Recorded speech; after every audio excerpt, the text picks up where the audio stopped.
Karnataka government shrugs off responsibility over the tragic Bengaluru stampede that killed 11, blames RCB, Virat Kohli and the State Cricket Association for the tragedy.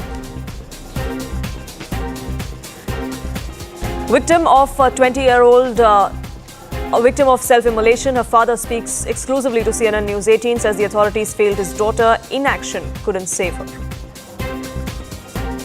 Amid the increasing number of crimes, Bihar's top cop triggers controversy, blames idle farmers for law and order situation in these months.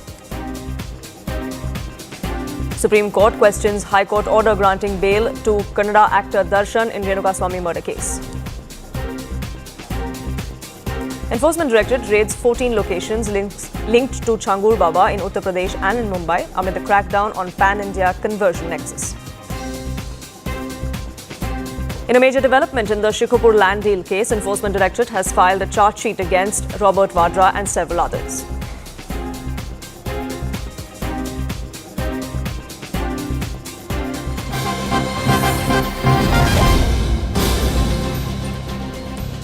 Let's get you started on this edition with a Network 18 exclusive, and this is on Pakistan and its strategy to counter India on the global stage. Now, the Modi government has set its geopolitical red lines, but Pakistan is desperate to try and spin that narrative. Pakistan's Army Chief Asim Munir is set to visit China, Sri Lanka and Indonesia next week. It's a major military diplomacy push that we're seeing from Rawalpindi. The aim is to seek strategic partnerships and security cooperation. Pakistan is marketing Chinese and Turkish weaponry as well. Chinese-made Pakistani JF-17s, Thunders and Turkish drones were used by Pakistan against India. That's something that the Pakistani Army Chief will want to tom-tom about while he is on this sojourn to these three nations. Asim Munir is visiting Sri Lanka from 20th to 22nd of July, Indonesia from 24th to 26th. What we're now learning via our sources in the Pakistani military is that Field Marshal Munir will have a stopover in China as well between those two visits, and that comes as no surprise because China and Pakistan have been fair weather allies. China has been aiding militarily as well, especially during Operation Sindoor. Unfortunately though, for Pakistan, these Chinese weapons failed during India's onslaught on terror camps, on terror installations in Pakistan. According to a top military source in Rawalpindi, the core aim of these high-level defense visits is to strengthen military ties. India's rising global position, especially in the global south, is something that seems to be concerning both Pakistan and China, which is why Pakistan's Army Chief, Field Marshal Asim Munir, seems to be now undertaking this one-week, three-nation tour beginning next week. Asim Munir, remember, recently was in the United States as well. He had a lunch meeting with President Donald Trump. He had unprecedented series of foreign trips to Saudi Arabia, to the UAE and Azerbaijan in the recent past as well. And now he seems to be shifting his focus to Southeast Asia. Siddhant, my colleague, now joins us, getting us more details. Siddhant, this is another sign of Pakistan being jittery and rattled with the kind of prominence that India is getting, with the kind of recognition India has been getting, especially after Operation Sindoor. Well, that's right. In fact, Pakistan's rising strategic partnerships and security cooperation is definitely a threat for the region. And in fact, this is exactly what Manoj Gupta is reporting, that Pakistan's field marshal is all set to visit China, Sri Lanka and Indonesia. Following the recent conflicts with India, Pakistan triggered its military diplomacy aggressively, Poonam, as you were rightly pointing out, after 2025. Pak-India war, General Asim Munir visited UAE, US, Saudi Arabia, Turkey, Iran, Azerbaijan. In fact, the aim of high-level defense tours are to seek strategic partnerships and security cooperation from friendly nations. In fact, Manoj Gupta is also telling us that Munir is now all set to visit Indonesia, Sri Lanka and China next week for broader strategic partnership. Asim Munir is visiting Sri Lanka from 20th to 22nd July, Indonesia from 24th to 26th July.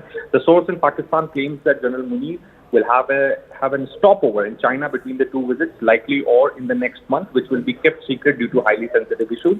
In fact, sources are telling this to Manoj Gupta. Sources in Rawalpindi are telling this to Manoj Gupta that the core aim of these high-level defense visits are to strengthen military ties and seek strategic partnerships and security cooperation from friendly nations.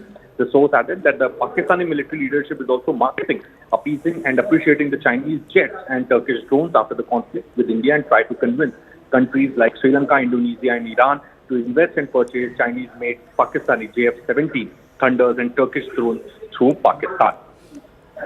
Right, Siddhant, thank you so much for getting us the latest on that front. But let's put this in perspective. And to do that, Mijan Sethi is joining us on this broadcast. So thank you so much for speaking with us here on CNN News 18. How do you look at this military come diplomatic push that Field Marshal Asim Munir seems to be giving? He was recently in the United States. He had a lunch meeting with President Donald Trump. He's visited several other countries in West Asia, in the Gulf. Now he seems to be shifting focus to Southeast Asia. As far as Asif Munir is concerned, I think he has got emboldened by whatever happened in White House and the unprecedented, shall I say, invitation which was given by the President of America.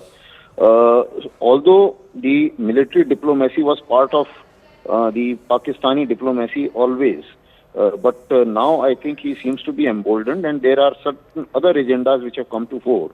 The most important thing is that after the kind of bashing which the Chinese equipment and the Turkish equipment and the American equipment got in Operation Sindoor, they find that if he goes to various countries and says that no, we have done a fair job and these equipment are good, they are not bad, then maybe the arms dealer of these three communities, that is the Chinese, the Turkish as well as the Americans, they may benefit.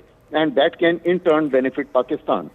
So basically, he would like to brag about whatever they did, the kind of false propaganda which they propagated, and also try and restore confidence, the lost confidence on the equipment which actually got a fair amount of beating during Op Sindoor, because that has become a major concern. You would have noticed that after Op Sindoor, a lot of media space, that is the Western media space, was bought by Chinese to say that no, Pakistan did very well and their equipment also did very well, because they thought that perhaps they are losing the market. Their shares did down after India put fair amount of evidences, that is the photographic evidences and all kind of video evidences to the rest of the world.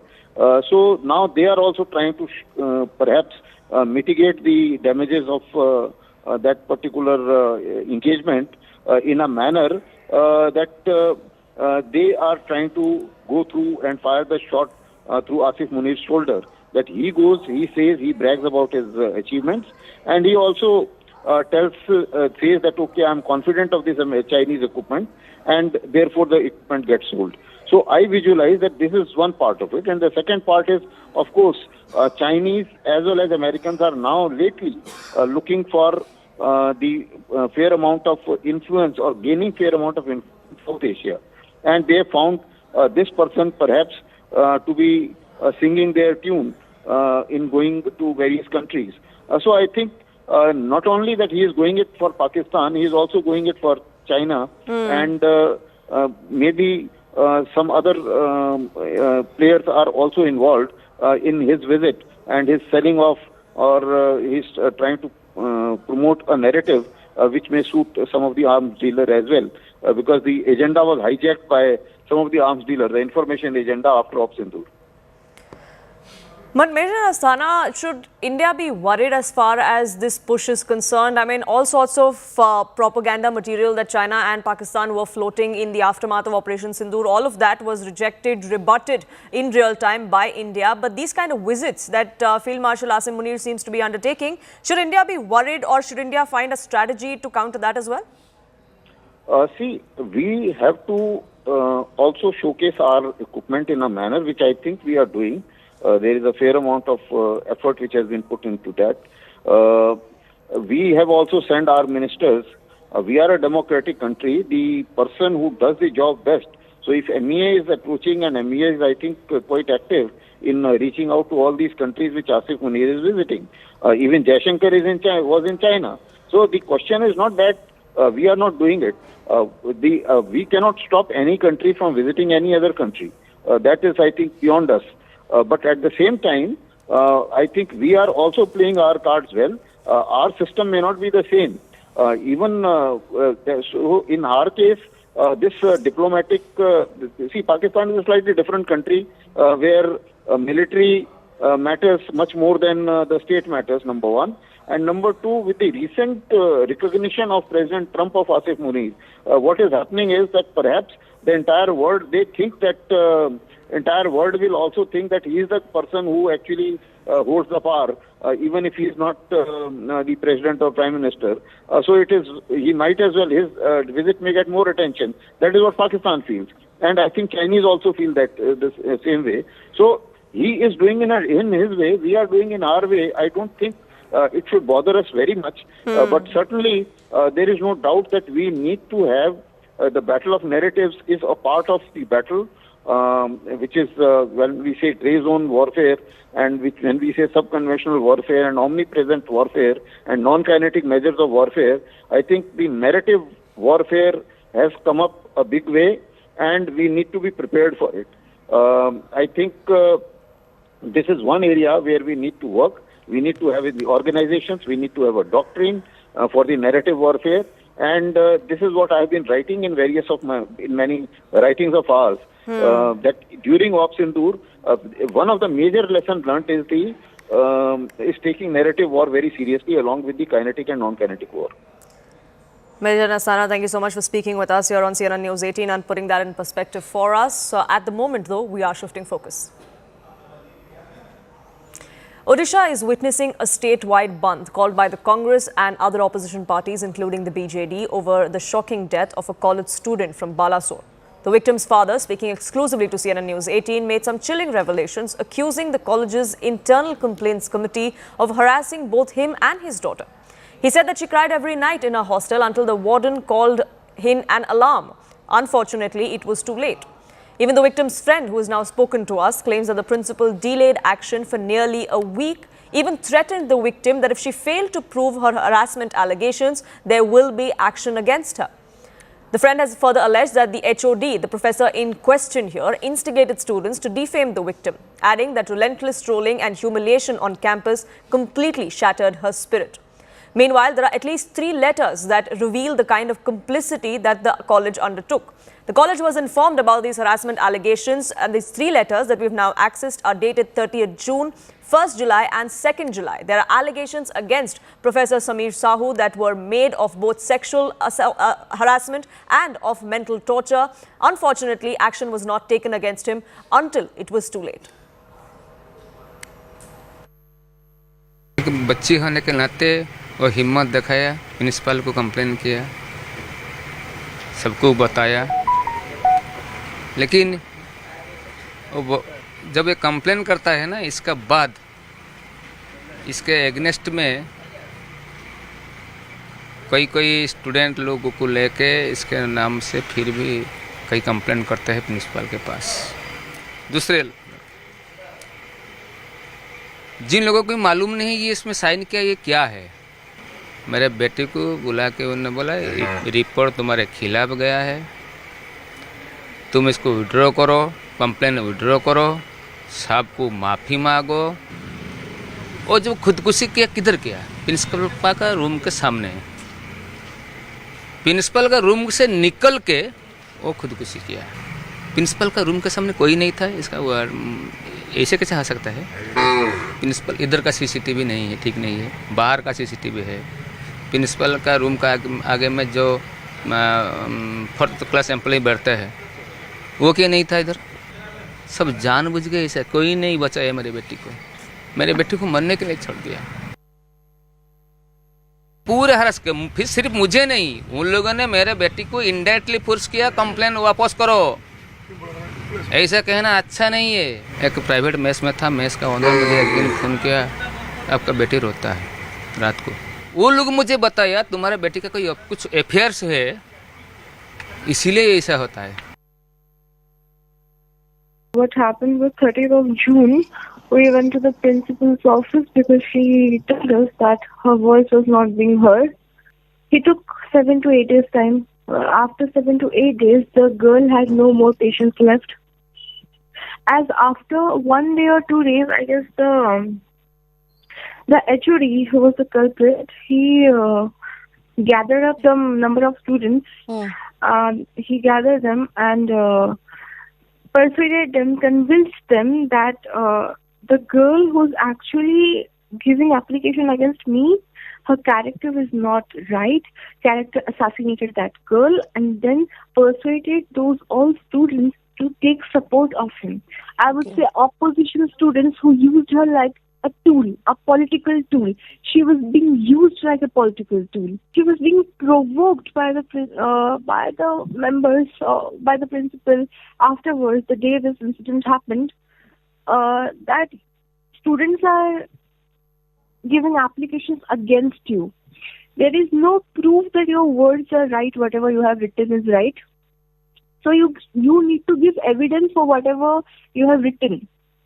If things don't go the right way and they go against you, then action will be taken against you. What bothered her the most was, after those all students who gave application against her, so the rest of the students, the juniors, they were trolling her inside the campus.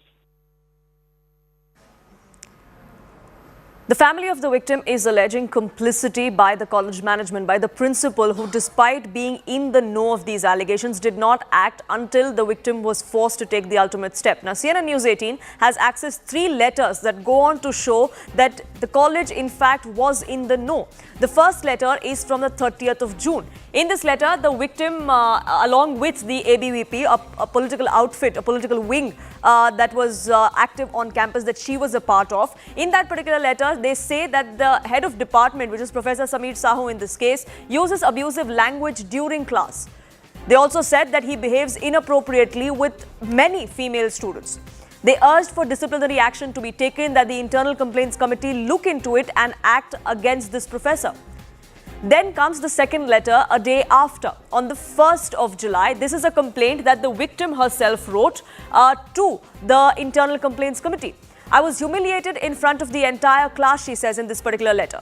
Female students are singled out as the allegation that she made, especially in the lectures of this particular professor who is the head of department. She requested disciplinary action against him. Unfortunately, those pleas fell on deaf ears. A third letter was then written on the 2nd of July. This was by several other students who wrote in support of the victim. They spoke about how it was unsafe and uncomfortable environment in the classes that Professor Samir Sahu was teaching, that there were indecent and personal comments that were being made by the head of department, by this said professor, against the victim and many other female students. They also spoke about how the HOD drags personal matters into classrooms. Need an urgent investigation was a demand they made in that particular letter. There was also a plea that was made that our safety needs to be ensured. Those 3 letters. Unfortunately, for 12 days, there was no action that was taken. And on the 12th of July is when this victim had to immolate herself to draw attention of the authorities there. Unfortunately, she lost that battle to life 2 days later. My colleague Kamalika is with us on this broadcast, and she's been reporting from Balasore, getting us voices of all of these stakeholders. Kamalika, as far as the investigation goes, we're given to understand that the crime branch did visit the college today. What are the angles of investigation that they're now looking at? Because there looks like, or at least the allegation by the family is, that it's not just the principal and the professor. There were several others who were involved and they need to be acted against as well.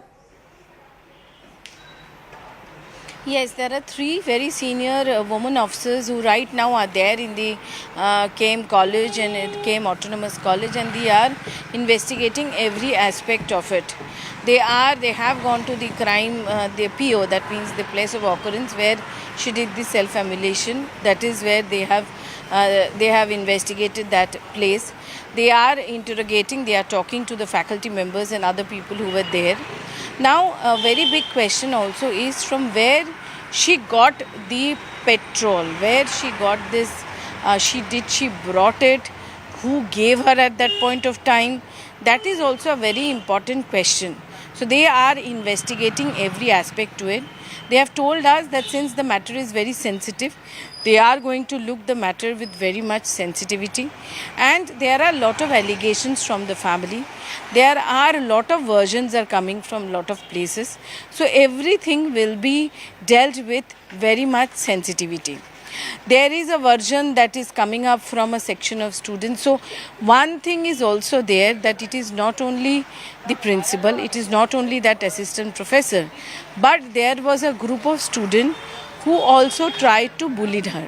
Okay, let's consider that whatever she alleged was totally wrong. But if that was wrong also, then the way she was trolled in social media, the way she was trolled in the campus. That is also something which led to this act. And nobody, just to become famous, will not do this act. That is definitely what the family is saying. Because there is a deliberate attempt to spread information that she tried to show off. She tried to do something to show off. That is also, there is a deliberate attempt of showing that also. So, this is also a case where a deliberate misinformation is doing the rounds in social media. That is the reason for which the brother, he has come up with a complaint yesterday night and has said that they are also feeling threatened, and if they are not provided with security, they will commit suicide. And from yesterday night, the security outside their houses has also been increased. So it's a very sensitive case. The investigation, they are looking into every aspect. There is no doubt that this case was handled very badly by the principal, and the role of assistant professor was really in question, and there is a lot of politics into it. She was a very active member of ABVP. Now the role of NSUA is also in question. Though at the broader picture, today the Bandh was there, now the shops have opened up. But more, what we know is tomorrow the crime branch will go to the victim's residence and they will be questioned. They will also talk to the parents. Now how will that girl prove? Like this thing is coming up that the principal has told her that everything is going against you.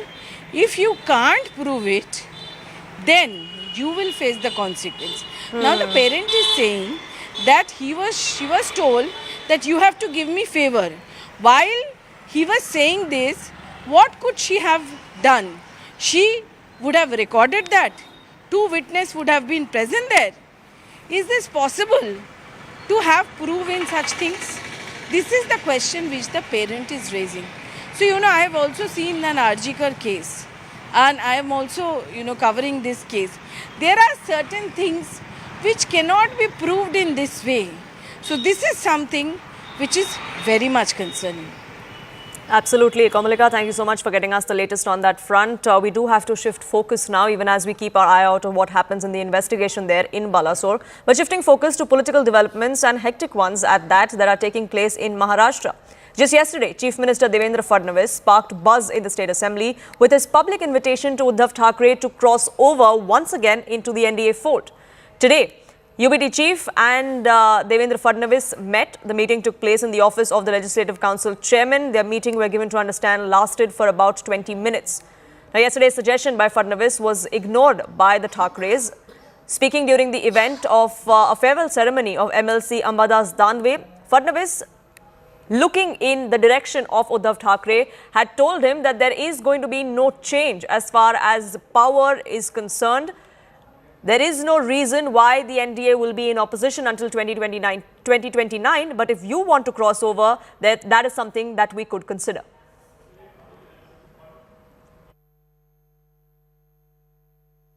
पळवापळवी करतात म्हणून उद्धवजी आता उद्धवजी 29 पर्यंत तर काही scope नाही पण ऐका 29 पर्यंत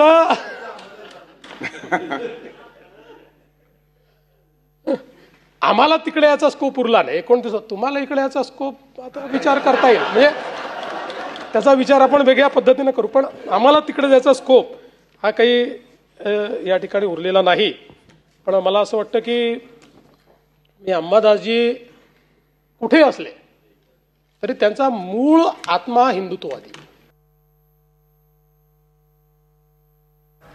Mayuresh, my colleague, now joins us, getting us more details. Mayuresh, any inkling on what the meeting was about between Devendra Fadnavis and Uddhav Thackeray? What we have learned from our sources within the Shiv Sena party, the meeting was basically about discussing the leader of opposition post in the lower house. Because from past 6 to 7 months, this post is lying vacant. The government has not decided to give away this post to Shiv Sena or any other party from Mahavikas Aghadi. But in the Mahavikas Aghadi, Shiv Sena is claiming on that particular post because they have made the understanding with the Congress party that upper house, they will have the leader of opposition post which Shiv Sena was holding. So basically that was the main issue of the meeting. But in the meeting, Uddhav Thackeray also discussed the issue of Hindi language imposition with Devendra Fadnavis, and what we are learning from our sources that he gave one book to Devendra Fadnavis also, and that book was basically about why we need Hindi imposition. But Devendra Fadnavis again made his stand clear to Uddhav Thackeray that there is no imposition of Hindi happening in the state, and government never intended to do that. But Marathi is compulsory. So these are the two important issues which got discussed in that meeting. That's what the sources are indicating. But the timing is definitely interesting, isn't it? So was this an impromptu meeting or was this a pre-scheduled meeting? Because just yesterday there was a tongue-in-cheek comment from Devendra Fadnavis inviting Mr. Uddhav Thackeray back into the NDA fold. Absolutely, and we saw that frame put them exactly where Devendra Fadnavis invited Uddhav Thackeray to come and sit on our side. Uddhav Thackeray denied that, and later we saw that how Uddhav Thackeray and Eknath Shinde basically crossed each other, and that awkward movement everyone saw. But after that, this particular meeting has raised everyone's eyebrow. We still don't have a confirmation whether it was an impromptu meeting or whether it was a pre-scheduled meeting. Right, so even as that information trickles in, the development, of course, has sparked a major buzz. Allies of the BJP may not necessarily be happy, but this is something that could change equations politically for the Mahavikas Aghadi. It's also interesting that it comes just ahead of civic body elections in Mumbai, isn't it? Absolutely, because all the eyes are there on the civic body elections when there are talks that both Thackeray brothers may come together. And in such scenario, it is seen that it will be a threat not directly to the BJP, but directly or we can say for Eknath Shinde, because when two Thackerays come together, the brand Thackeray gets established. And then in that scenario, if Eknath Shinde is still claiming that he has got a legacy and original party, then certainly the threat is to him that the Marathi vote or the consolidation of Marathi vote will definitely go to Thackeray brothers. So that's why this kind of meeting is basically, I will say, it was a very crucial meeting from the point of view of Uddhav Thackeray to basically put forward his point about getting a leader of opposition post, because that is an important post. But also it is kind of sending an indirect message to Shinde camp also from the CM's office that he's still in touch with the old friends. Right, Mayuresh, thank you so much for getting us the latest on that front. Staying with Maharashtra, specifically Mumbai, there are lives on the line quite literally for millions of Mumbaikars who brave the city's packed local trains every single day. In a much-needed step, as what many would call it, the Maharashtra government has introduced flexible working hours for its employees, allowing them to start 30 minutes later. The move was announced by Transport Minister Pratap Sarnaik. It aims to reduce deadly peak hour rush and improve commuter safety. Work hours will now extend later to maintain overall productivity, and a task force will examine similar shifts for private sector as well. This comes days after a similar appeal was made to several private sector organizations by the state government. The decision comes also amid several concerns that have been raised over train overcrowding and increasing rail mishaps, a crisis that was flagged in the assembly by BJP MLA Atul Bhatkalkar. 70 lakh daily passengers use the Mumbai local trains every single day. There's limited infrastructure, and analysts believe that this timing tweak may just be the first step towards a safer ride. Avoid the peak hour rush in Mumbai local trains. Now the state government has taken a decision that they are allowing their employees to come half an hour late and extend it by half an hour. This decision was basically much needed. That's the reaction which we are getting from the ground zero, because 9 to 10 is a peak hour in the morning where almost like people travel from suburban areas of Mumbai to the town city for work, and during that time many accidents have happened. That has come to the light. So the state government yesterday, while giving an answer to one of the questions raised by BJP MLA Atul Bhatkalkar, Pratap Sarnaik, Minister for Transport, have clearly said that the state government has implemented this scheme. So if the timing is 10 o'clock, then state government employees can come at 10:30 to their duty, and they can extend by half an hour so that they can leave by adding the half an hour in their duty and avoid the morning as well as evening rush.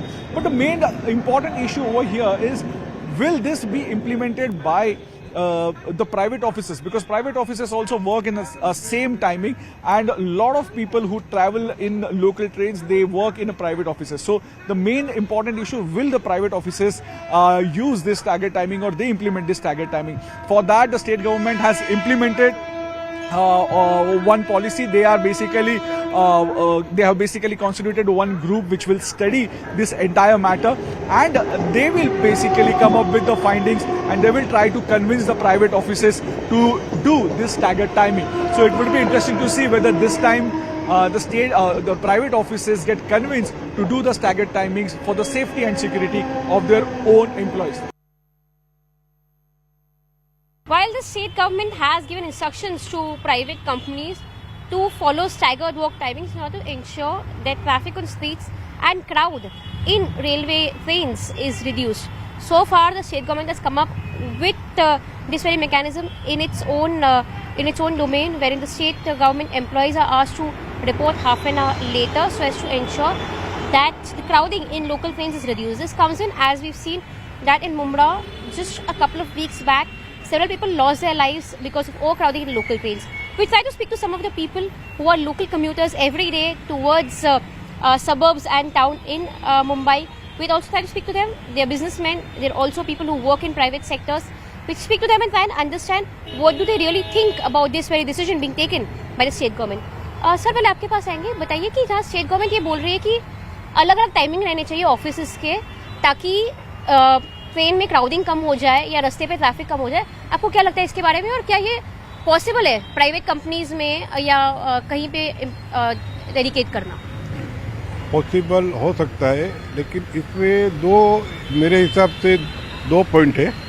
एक सबसे पहला point, अगर समझो कि कोई सुबह 7 बजे निकलता है और उसको 9 बजे पहुंचना है, वो 1 घंटा समझो जल्दी भी निकल सकता है और शाम को उसको जल्दी भी टाइम मिल सकता है, तो अच्छा है बात है. लेकिन सबसे बड़ी बात इसमें दूसरी एक है कि उसमें गवर्नमेंट ने सामने सुविधा भी बढ़ानी मांगी. समझे, या घाटकोपर में है मैं, तो घाटकोपर में मेट्रो है, तो मेट्रो के पीक आवर्स में इतना बिजी रहता है ना सुबह, तो अगर पीक आवर्स में 2 डब्बा और बढ़ा दे मेट्रो वाले, या उसका पीक आवर में और टाइमिंग थोड़ा बढ़ा देवे, तो पब्लिक को भी आना जाना सुविधा रहे. और सर आपको लगता है कि अगर टाइमिंग जैसे सबके अलग अलग टाइमिंग होते हैं ऑफिस के, लेकिन सुबह जो 9 से 11 साढ़े 10 का टाइम रहता है तभी बहुत भीड़ रहती है, तो आपको लगता है कि अगर सबका ऑफिस टाइमिंग अलग किया जाए तो उससे लोग कुछ असर होगा? यस, ऑफिस का टाइमिंग भी चेंज किया जाए तो भी फर्क पड़ सकता है, तो पीछे आने वाली पब्लिक को भी थोड़ी राहत हो सकती है. Overcrowding in local trains, a big issue, and to curb this big issue, the Maharashtra State Transport Minister Pratap Sarnaik has made a very big announcement. He has said now all the state government employees will go to the offices 30 minutes later, so that the peak hours, the rush that was erupting during the peak hours, can be reduced. He has further said that they are in talks with the railways so that AC locals at the same price can be run for the employees, so that the doors are closed in the AC locals, and it can help in avoiding the train accidents. This policy will first be formulated for the state government employees, and after how this policy is working, then they are going to urge the private sectors to formulate this policy. Because remember, during the peak hours, that is from 8 AM to 10 PM, the surge in the public transportation is very high, and that is because of the office hours. And when this decision will be taken to delay the office hours by in fact 30 minutes also, that will definitely help to control the crowd surge. And here we are in Delhi. Here there are no local trains, but in metros there is a similar situation. There is a rush during the peak hours. We had the conversation with the people of Delhi here, and they have told us that the decision that has been taken in Maharashtra is a very good decision. Such a similar decision should be taken in Delhi, because the peak rush, because Delhi metro has closed doors, and in fact in that closed doors the commuters face the problems of suffocation. There are also chances or the problems that might arise of overcrowding and even stampede. जिससे महाराष्ट्र में हुआ है 5 लोगों की I think death हुई है उधर, तो यहाँ पे भी थोड़ा ये है कि उसको लेके रूल्स वगैरह लगाने चाहिए, जैसे कि महाराष्ट्र में हुआ है. तो it will be beneficial for the private sector, job sector, जो बंदे काम करते हैं उसमें, और गवर्नमेंट वालों के लिए। प्राइवेट सेक्टर भी, गवर्नमेंट सभी एक साथ जैसे निकलते तो क्राउड तो होना ही है, इसलिए या तो उनके पहले आधा घंटा उनका पहले कर दिया जाए, प्राइवेट वालों का, गवर्नमेंट वालों को आधा घंटा लेट कर दिया जाए, तो उससे भी क्राउड पे काफ़ी फ़र्क पड़ेगा। बिल्कुल करना चाहिए सर, जब अदर स्टेट्स में हो रही है ये सब चीज़ें, चेंजेस आ रही हैं, तो यहाँ भी पॉसिबल तो है, ये रूल रेगुलेशन जब वहाँ पे लग सकते हैं तो यहाँ भी होना ज़रूरी है। मुझे लगता है कि करना तो चाहिए गवर्नमेंट को। On that note, slipping into a quick break on this edition of Nation at 5. We'll be back in just a few minutes. Don't go anywhere.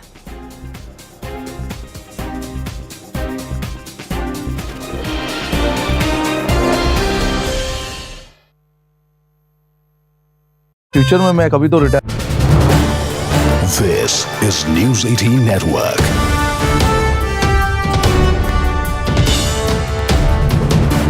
India's largest news network. Aviation sources have revealed to CNN News 18 that all mechanical and technical aspects are being investigated. The fuel switch cannot move without human intervention, but it is being probed if the fuel valve malfunctioned due to some technical or mechanical reasons. Let's go back to our colleague Arunima to understand more. Arunima, over to you. So I tried to explain to you why fuel valve is suddenly in focus, because there is consensus that the fuel control switch cannot move without human intervention. Yet it seems that the AIB has concluded that the reason the Ahmedabad crash happened is because of engine losing thrust, and the engine lost thrust because fuel was not available. Why was fuel not available? If you see the pictures that have been posted in the AIB report, it's very clearly showing that the switch was in the run position. So the SOP was followed by the pilots. The SOP is, if your engine is losing power, you move the fuel control switch from cutoff to run, and try and cut off and then relight, and that is what has been done in this case as well. So SOP has been followed.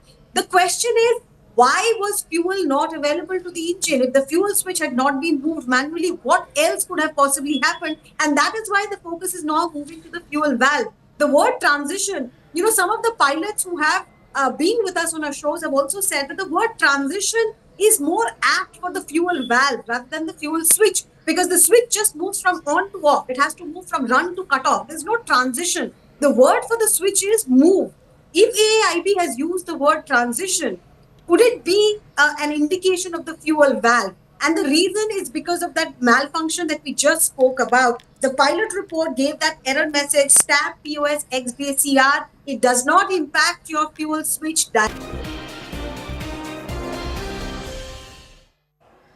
Thank you so much for staying with us here on Nation at 5. We have some breaking news that's now coming in from Karnataka, and this is a big development that's come to the fore in the case involving the June 4th Bengaluru stampede. Karnataka government is now going to be filing criminal cases against Royal Challengers Bengaluru and the Karnataka State Cricket Association over the stampede that claimed 11 lives. The decision has been taken by the cabinet based on the report that was submitted by the one-man judicial commission that was formed by the state government in the aftermath of that stampede. The report confirms the negligence on part of police officials. Recommendations have been given of action against them as well. Disciplinary action against those officers that have been found guilty is also something that has been recommended. But the big point that is coming to the fore from this cabinet meeting of the Karnataka government is that criminal charges are going to be invoked against management of the RCB, against Karnataka State Cricket Association and its officers as well. Harish, my colleague, now joins us, getting us more details. Harish, so RCB management, KSCA are going to be booked, or at least that's the recommendation. What about Virat Kohli, since his name specifically finds mention in this report? Well, in this report, they do not talk about his culpability. They are talking about the larger social media conversation, or rather messaging that went out from RCB, and in that context they mention about various communication that happens from RCB, and in one they mention about Virat Kohli saying that even his video was put out asking people to gather. He is unlikely to face any action, but definitely RCB is something that is on the government's mind. RCB, the State Cricket Association, that's KSCA. Remember, this report will further be discussed next week, and recommendations perhaps would be accepted, which means one of the recommendations we understand from this one-man commission is disciplinary action against police officials. Would the state believe that they already have done that with the suspension of these IPS officers, or would they want more? That is something that will become clear in the next cabinet meeting. Right, but so far action has been recommended, and if the cabinet's recommended it, the police are of course going to walk the talk as far as criminal cases are concerned. But as far as this report goes, Harish, many would say that it is the state government trying to shun itself, absolve itself of all responsibility and throw the RCB under the bus. Absolutely. You look at multiple reports, whether it's Justice Michael D. Khanna Commission report, whether it's the status report that the state government filed before the High Court, and various other police investigation that took place in the initial few days. All of them plainly talk about RCB, DNA, KSCA. These are the culprits that they're talking about. None of them have spoken about the state's role in this. Even today, Poonam, when the High Court was hearing this case, you had the state government going in front of the High Court saying that the Bangalore police were at fault because if they denied permission, they should have imposed prohibitory orders to ensure crowd did not gather. But not really talking about why the Chief Minister and the Deputy Chief Minister were there in a program at Vidhan Sabha, why the Deputy Chief Minister himself went to Chinnaswamy Stadium and felicitated the team, or why he was in a way leading that convoy from the HAL airport to the city, that convoy that was carrying the players of the RCB team. None of that has been spoken ever by the state at all.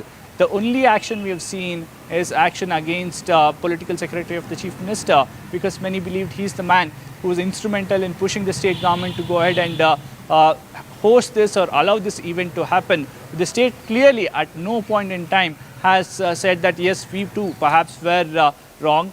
Even the ministerial probe that's currently on, unlikely that an IAS officer who is the Bangalore urban DC would go ahead and say that the state government was wrong on these counts. So now it's up to the High Court, which is hearing a suo motu PIL on how they look at all these aspects and would they order a court-monitored probe in this case. Right, we'll have to wait and watch for that. But for the moment, Harish, thank you so much for getting us the latest on that front. Staying with Karnataka though, but this is a language debate that seems to be reignited once again. Karnataka soon may be moving from the current 3-language formula to a 2-language policy. This follows the models of Tamil Nadu and Maharashtra. The State Education Policy Commission is expected to recommend this move in its upcoming report. Now, the Kannada Development Authority is strongly backing this proposal, pushing for Hindi to be removed as an option for the 3rd language. Instead, it advocates for students to learn regional languages from Karnataka such as Tudu. The authority argues that education in one's mother tongue is a fundamental right and a more inclusive approach.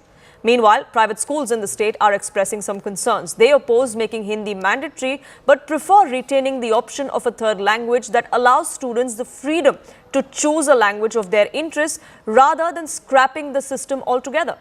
Now, Jagan Mohan Reddy too has waded into this language debate. He favors English as a medium of instruction across the country.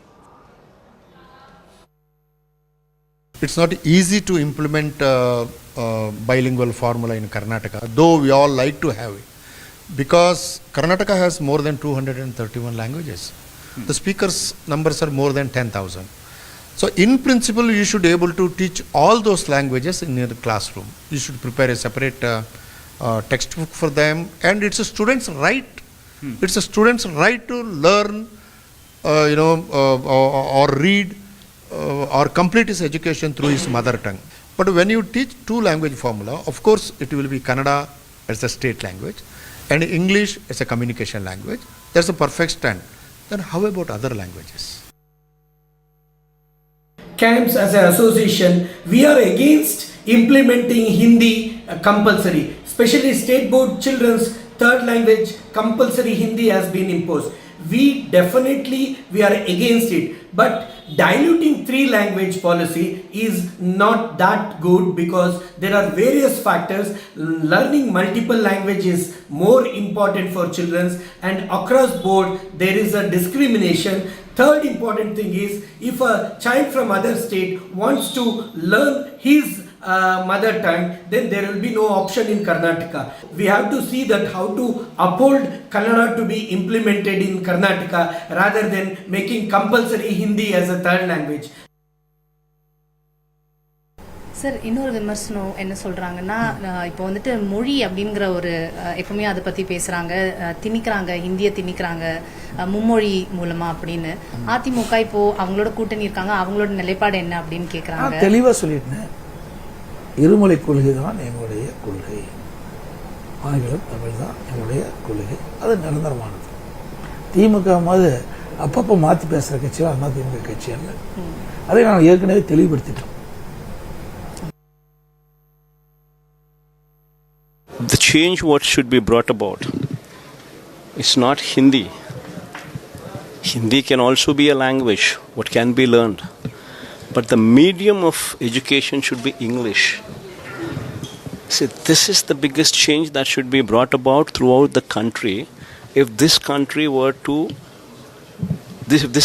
were to move forward and leap forward. See, today English is the global language.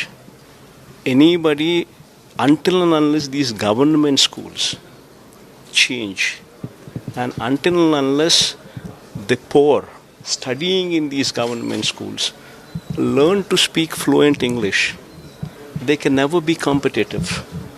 So the medium of language should be English.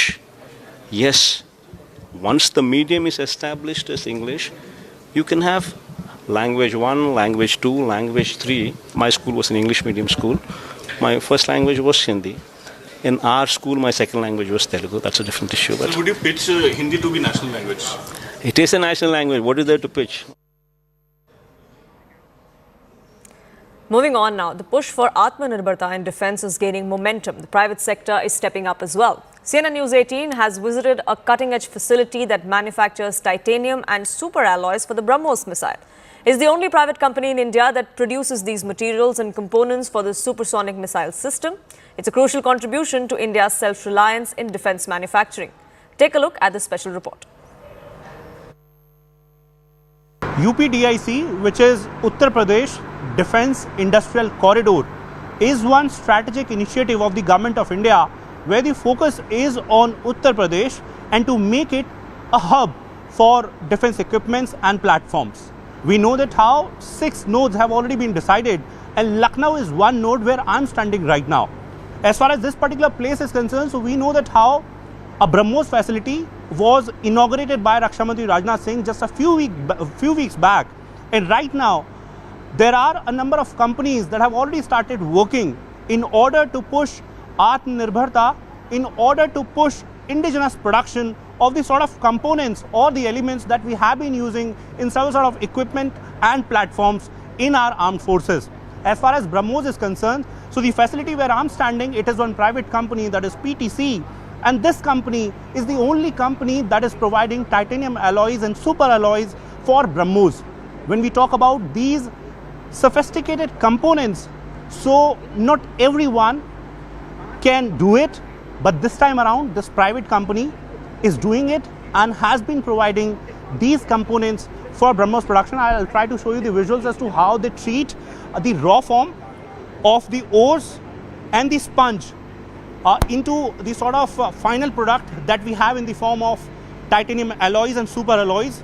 Ravi Ranjan is showing you the visuals, in fact, where you are seeing that how in the entire process, there you have one form where these blocks have been created out of the initial sponge, and these blocks will further be melted, will further be treated to get alloys out of it.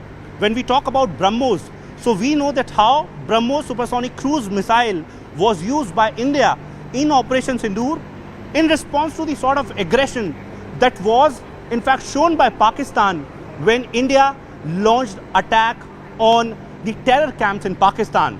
And that's when we saw that how damage was seen and was done by the Indian Armed Forces on several sort of airstrips and air bases in Pakistan.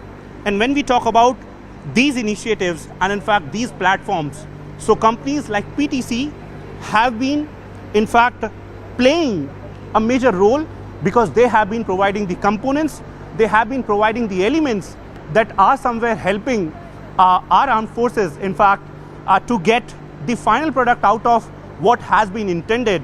And right now, we are standing in a same facility where it is an initiative where UPDIC, we know that how government is working, but then companies like PTC are providing sophisticated titanium alloys and super alloys for the production of Brahmos. That is somewhere going to help the sort of Atmanirbharta push that the government is eyeing on, and also the sort of boost that our armed forces are looking forward to. With that, it's time for a quick break on this edition, but news and updates continue on CNN News 18. Don't go anywhere.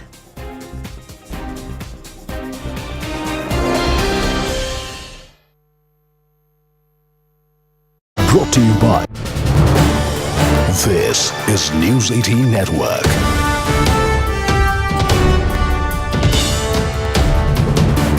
India's largest news network. Aviation sources have revealed to CNN News 18 that all mechanical and technical aspects are being investigated. The fuel switch cannot move without human intervention, but it is being probed if the fuel valve malfunctioned due to some technical or mechanical reasons. Let's go back to our colleague Arunima to understand more. Arunima, over to you.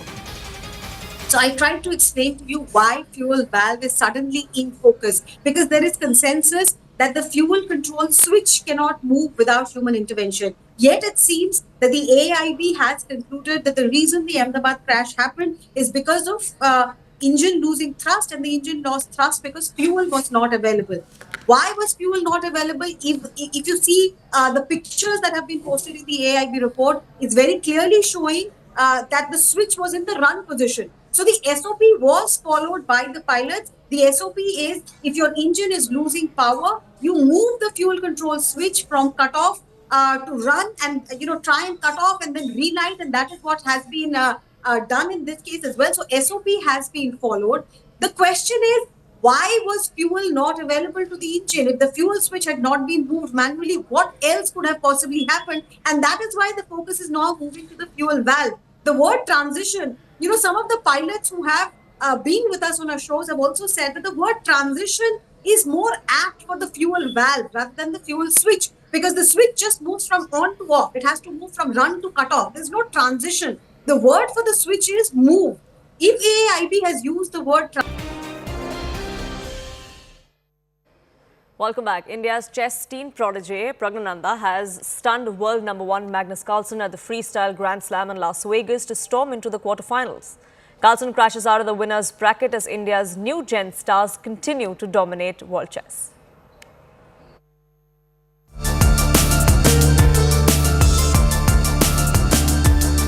India's teen sensation R. Pragnananda has done it again, this time beating the world #1 Magnus Carlsen at the Freestyle Grand Slam Tour in Las Vegas. Playing with the whites, Pragnananda outmaneuvered the Norwegian great in 39 clinical moves. The victory helped Pragnananda top Group White and seal his place in the quarterfinals. For Carlsen, the loss proved costlier as he failed to make the winners' bracket after a narrow defeat to Levon Arnonian.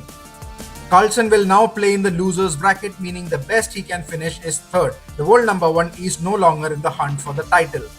India, meanwhile, has two reasons to cheer, with both Pragnananda and Arjun Ergesi qualifying for the quarterfinals. This isn't Pragnananda's first takedown of the Norwegian great.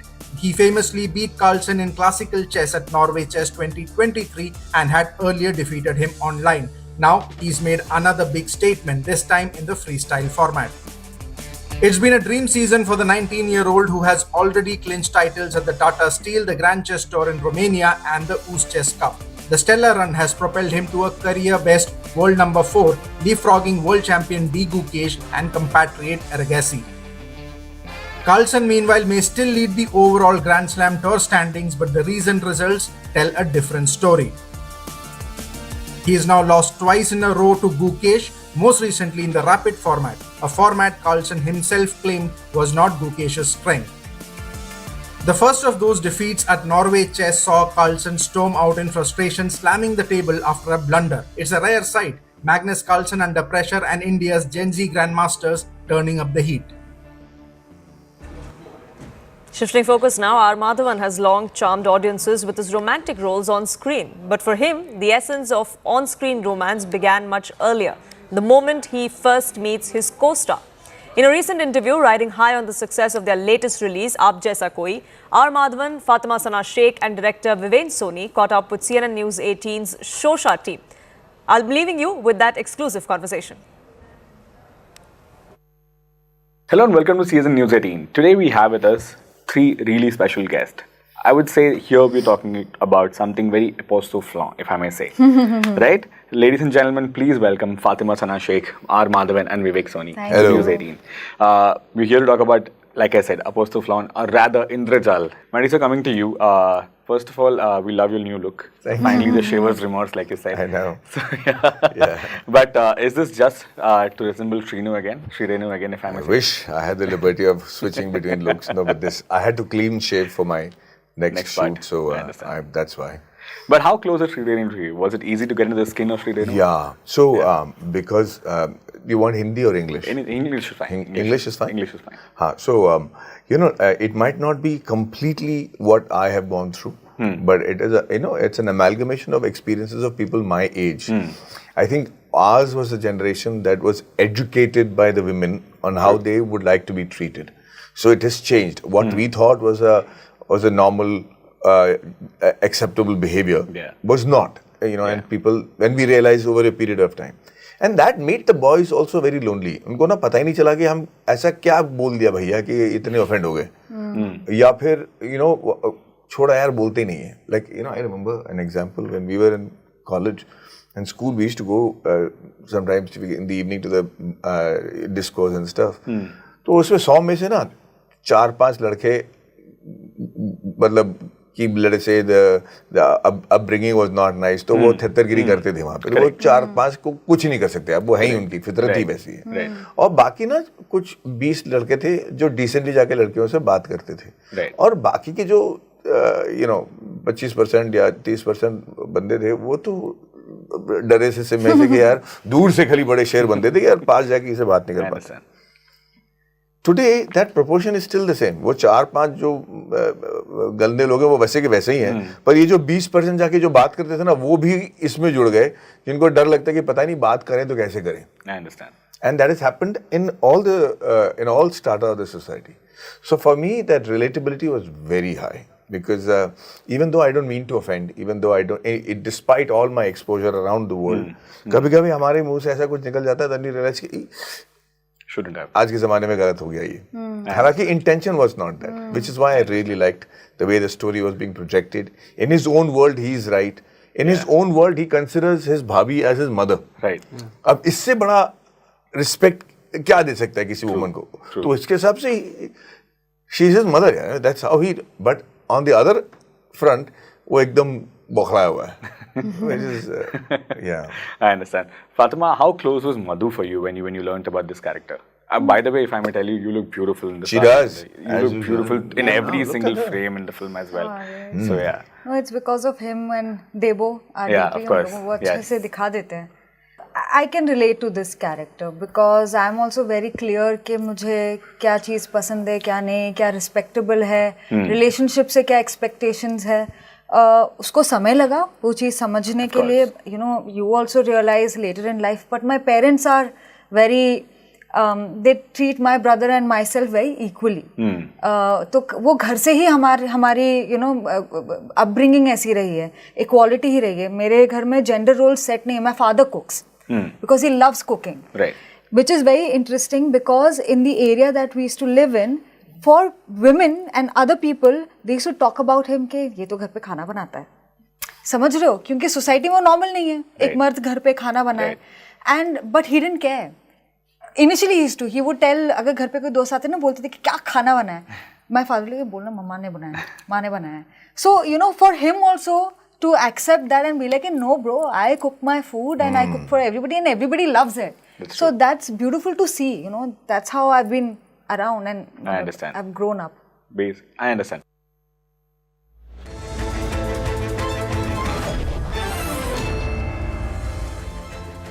Welcome everyone. Thanks a lot for staying with us. You're watching Plain Speak with me, Shivani Gupta. With elections in Tamil Nadu round the corner, shifting allegiances and new alliances have come to dominate the discourse. A few months ago, the state witnessed the grand reunion of once adrift allies AIA-DMK and the BJP. While the two are yet to iron out many details of their deal, it clearly looks, they say they are confident of de-seating the DMK from power. But even as the ADMK and the BJP have issues to sort out of their own, they're not shying away from sending feelers to Vijay for a possible tie-up, and ADMK more so than even the BJP. Is it wishful thinking on their part, or is there something cooking?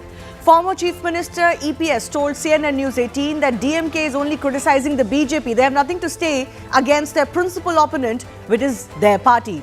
But interestingly, he also added that anti-DMK parties should come together to ensure votes don't get split. He also shot out another reminder to the BJP perhaps, saying that there will not be any coalition government in Tamil Nadu. The ADMK will win majority on its own. So what's really going on between the two alliance partners? And more importantly, are there possible tie-ups to take place still?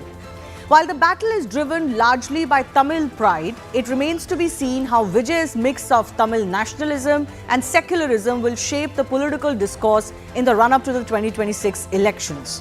Vijay and his large swathes of fans. Is he the X factor, or is his possible influence being overblown?